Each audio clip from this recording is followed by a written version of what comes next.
Das Beste oder nichts. The best or nothing.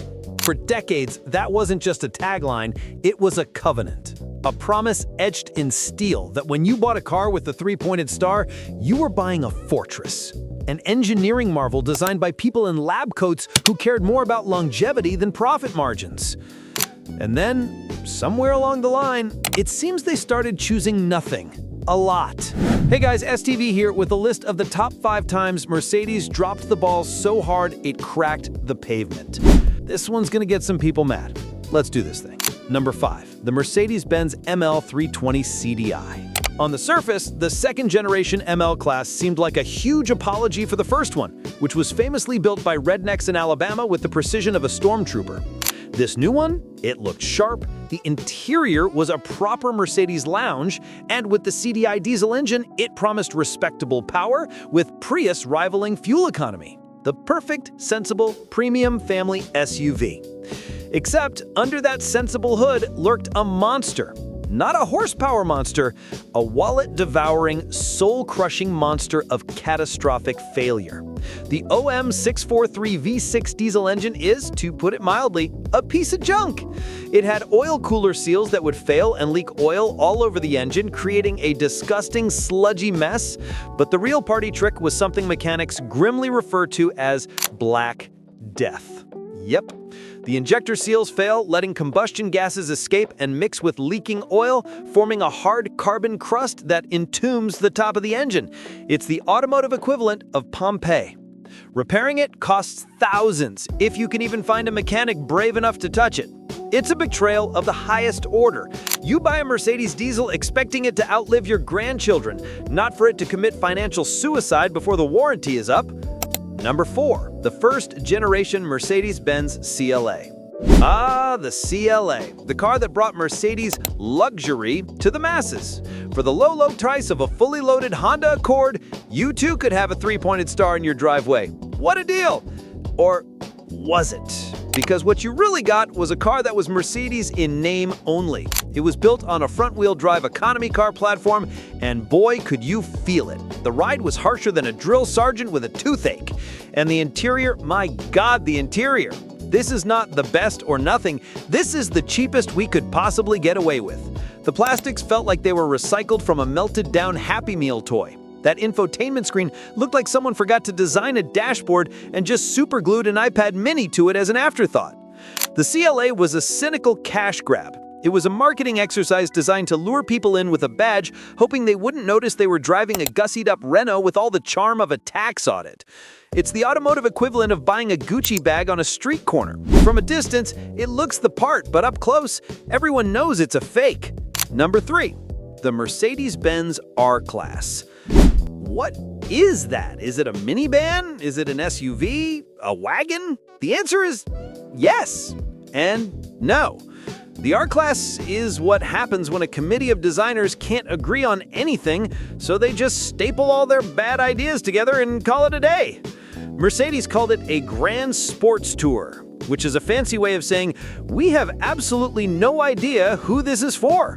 It had the thirst of an SUV, the driving dynamics of a minivan, and the cargo space of, well, a much smaller wagon.